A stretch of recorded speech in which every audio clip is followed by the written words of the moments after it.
दान देने के लिए धन नहीं है, कोई बात नहीं। हवन यज्ञ करने के लिए धन नहीं है, कोई बात नहीं।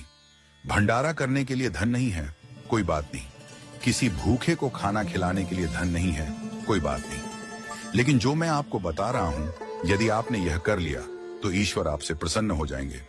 एक बार की बात है, एक गरीब महिला बस में चढ़ी। उसके कपड़े पुराने और फटे हुए थे, बाल बिखरे हुए थे और शरीर से वह कमजोर लग रही थी। जैसे ही उसे बस में सीट मिली, वह चुपचाप जाकर बैठ गई। कुछ ही देर में अगले स्टॉप पर एक वृद्ध महिला बस में चढ़ी। उस गरीब महिला ने बिना देर की अपनी सीट उस वृद्ध महिला को दे दी और खुद खड़ी हो गई। जब वृद्ध महिला अपने स्टॉप पर उतरी तो वह वापस अपनी सीट पर बैठ गई। थोड़ी देर बाद एक छोटी बच्ची बस में चढ़ी। बच्ची को खड़ा देख उस महिला ने फिर से अपनी सीट दे दी और खुद खड़ी हो गई। बच्ची का स्टॉप आने पर वह वापस अपनी सीट पर बैठ गई। इसके बाद एक गर्भवती महिला आई। इस बार भी गरीब महिला ने बिना सोचे समझे अपनी सीट दे दी और खड़ी रही। गर्भवती महिला के उतरने पर वह फिर से अपनी सीट पर बैठ गई। थोड़ी देर बाद एक सामान्य महिला बस में चढ़ी। वह न वृद्ध थी, न बच्ची, न गर्भवती, पूरी तरह स्वस्थ लग रही थी। फिर भी गरीब महिला ने अपनी सीट छोड़ दी और उस महिला को बैठा दिया। यह सब देखकर बस में बैठी एक अन्य महिला, जो एक अध्यापिका थी, बहुत आश्चर्यचकित हुई। उसने सोचा, वृद्ध महिला, बच्ची और गर्भवती महिला के लिए सीट छोड़ना समझ में आता है, लेकिन एक सामान्य महिला के लिए बार बार सीट छोड़ने का क्या कारण हो सकता है?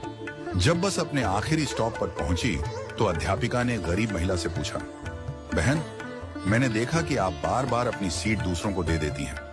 आपका भी उतना ही हक है सीट पर बैठने का, फिर आप क्यों खड़ी हो जाती हैं?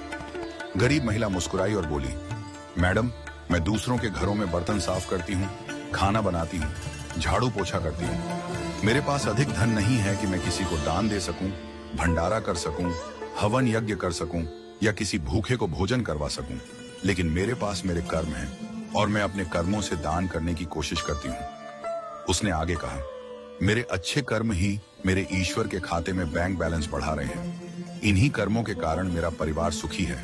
मेरे बच्चे पढ़ाई करते हैं, मेरा पति मेहनती और समझदार है। हमारे पास बहुत अधिक नहीं है, पर जो है उसमें हम खुश हैं। जब मैं अपने आसपास देखती हूँ तो पाती हूँ कि लोग कितने दुखी हैं, लेकिन मेरे अच्छे कर्मों की वजह से दुख मेरे जीवन में नहीं आता। उस महिला की बातों से अध्यापिका की आंखों में आंसू आ गए। उसने कहा, मैं स्कूल में बच्चों को शिक्षा देती हूँ, पर आज असली शिक्षा तो तुमने मुझे दी है। आज से तुम मेरी शिक्षिका हो। तुम्हारा बहुत बहुत धन्यवाद। इस कहानी से हमें यह सीख मिलती है कि सेवा के लिए धन की आवश्यकता नहीं होती।